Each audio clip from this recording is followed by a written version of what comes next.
ہیں وہ مجھ پر بھی آنی ہے۔ وہ منزل کون سی ہے؟ وہ موت کی منزل ہے، وہ گھاٹی موت کی گھاٹی ہے، مرنا سب کو ہے۔ اللہ اللہ، صحابی رسول حضرت عمرو ابن عاص رضی اللہ تعالیٰ عنہ کہتے ہیں زمین اور آسمان اگر کسی کے سینے پہ سمیٹ کر رکھ دیا جائے تو اس وقت جو اس کی تکلیف ہوگی وہ تکلیف مرنے والے کو ہوتی ہے۔ ذرا تصور کرو اگر گھر کا پنکھا سینے پہ گر جائے ہم برداشت نہیں کر سکتے، اللہ اکبر، سینے پہ پتھر لگ جائے ہم برداشت نہیں کر سکتے،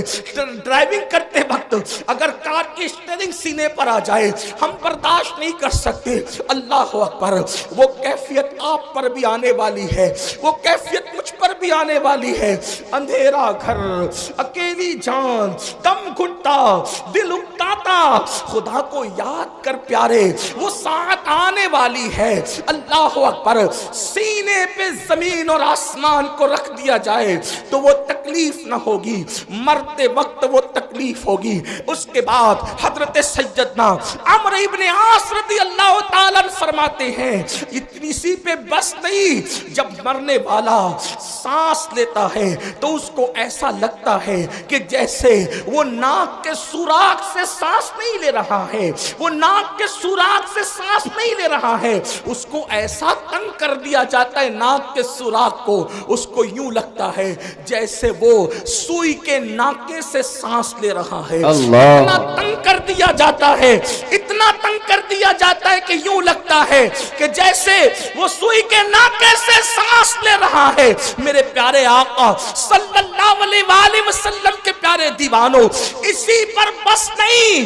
حضرت سیدنا عمرو ابن عاص فرماتے ہیں اللہ اکبر، اگر کسی کے پیٹ میں ببول کا درخت اگا دیا جائے اور پھر اس کی ڈنٹھل اس کے نیچے کے مقام سے کوئی کھینچے اس طرح سے کہ اس کی رگ رگ میں ببول کا کانٹا چبا ہوا ہو اور کھینچنے والا زور سے کھینچے تو اس وقت اس کے پیٹ کی کیفیت کیا ہوگی، اس وقت اس کی رگوں کی کیفیت کیا ہوگی، اس وقت اس کی شریانوں کی کیفیت کیا ہوگی۔ عمرو ابن عاص کہتے ہیں جب روح نکلتی ہے تو ایسا لگتا ہے کہ جیسے ببول کا کانٹا کا درخت پیٹ میں اگا کر کوئی نیچے سے کھینچ رہا ہے، یہ کیفیت ہوتی ہے مرنے والے کی۔ حضرت موسیٰ کلیم اللہ فرماتے ہیں زندہ بکرے کی کھال ادھیڑی جائے تو اتنی تکلیف نہیں ہوتی جتنا تکلیف مرنے والے کو ہوتی ہے۔ اللہ کے سچے نبی غیب داں فرماتے ہیں ایک انسان کو 313 تلواروں سے ایک ساتھ حملہ کر کے مارا جائے تو 313 تلواروں کی ضرب اتنا تکلیف نہیں پہنچاتی جتنی تکلیف انسان کو موت کے وقت ہوتی۔ یہ موت کی تکلیف ہے اور اتنی پیاس لگتی ہے، اتنی پیاس لگتی ہے کہ اگر 7 سمندروں کا پانی منہ میں نچوڑ دیا جائے تو وہ پیاس کو کوئی بجھا نہ سکے، اور رشتہ دار چمچے چمچے سے پانی انڈیل رہے ہوتے ہیں۔ اب اس تکلیف، ایسی تکلیف کبھی دنیا میں سنی، ایسی تکلیف کبھی دنیا میں دیکھی؟ کبھی نہیں دیکھی ہوگی۔ کسی نے کتنا ستائے، کوئی کتنی تکلیف پہنچائے، کاروبار کتنا اجڑ جائے، کاروبار کو کتنی بھی تکلیف ہو جائے، کچھ نہیں، اور اس وقت تو کوئی تسلی دینے والا بھی نہیں۔ کوئی تسلی کیا دے سکتا ہے، کیونکہ کان بھی کام نہیں کر رہے ہیں، زبان بھی کام نہیں کر رہی ہے، ہاتھ پیر بھی کام نہیں کر رہے ہیں۔ اللہ کے غیب داں نبی صلی اللہ علیہ وآلہ وسلم فرماتے ہیں اگر مرنے والے کے جسم کی طاقت نہ کھینچی جائے تو وہ پاگلوں کی طرح جنگلوں میں بھاگے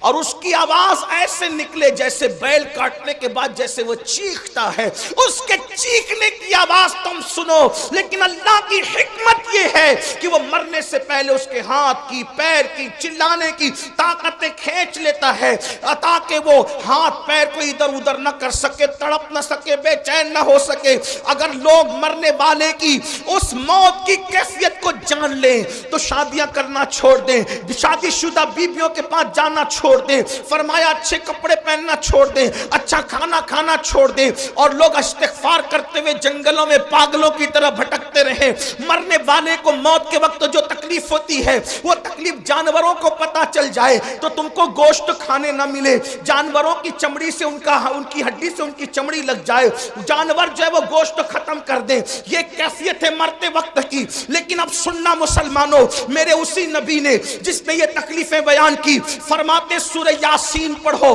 اگر تم قرآن کی تلاوت مرنے والے کے پاس کرو گے تو قرآن کی تلاوت کی برکت سے اس کی یہ سب تکلیفیں ختم ہو جائے گی, تکلیفوں میں آسانی ہو جائے گی. اب میں پوچھنا چاہتا ہوں, جس قرآن کی برکت سے, جس قرآن کی برکت سے موت کی تکلیف آسان ہو سکتی ہے, اس قرآن کی برکت سے زندگیوں کی تکلیف کیوں آسان نہیں ہو سکتی؟ اندازہ فرمائیں. اور پھر اللہ اکبر,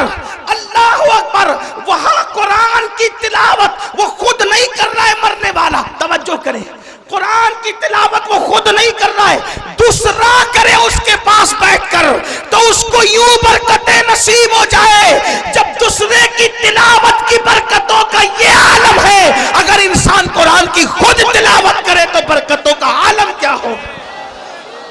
قرآن کا دامن پکڑو اور قرآن پر عمل کرو. قرآن مقدس کی صرف تلاوت نہ کرو بلکہ قرآن پر عمل کرو. آپ یہ جو سنتے ہیں نا, قرآن کو تھامنے والی قوم, اے بوریا نشین قوم, وہ قوم جو عرب کی بوریا نشین تھی, وہ قوم جو نمک اور کافور میں فرق نہیں کر پاتی تھی, وہ قوم, اللہ اکبر, جس قوم نے غربت میں زندگی گزاری, جب ان کے پاس قرآن آیا اور انہوں نے قرآن کا دامن پکڑا تو قرآن کا دامن پکڑ کر وہ لوگ جو عرب کے بوریا نشین تھے کیسر و کسریٰ کے تاجدار بن گئے. کیسر و کسریٰ کے تاجدار کس نے بنایا؟ قرآن کو تھامنے نے. آج میں اپنی قوم کو پہلا پیغام یہ دینا چاہتا ہوں, قرآن تھام لو, قرآن پکڑ لو. صرف تیجے 10ویں 20ویں پہ قرآن پڑھنے کی کتاب نہیں, بلکہ قرآن روز پڑھیں اور کنز الایمان ترجمے کے ساتھ پڑھیں. قرآن کو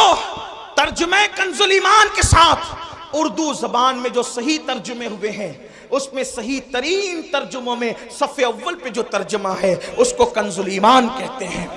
کنز الایمان کو اپنی زندگی میں شامل کرو, کم سے کم ایک صفحہ پڑھو, اور صرف اس لیے نہیں, تلاوت کی نیت سے نہیں, یہ بات یاد رکھنا, صرف اس کو پڑھ کر سمجھو اور سمجھ کر کے ساتھ میں صد اللہ فاضل, فخر الاماثل,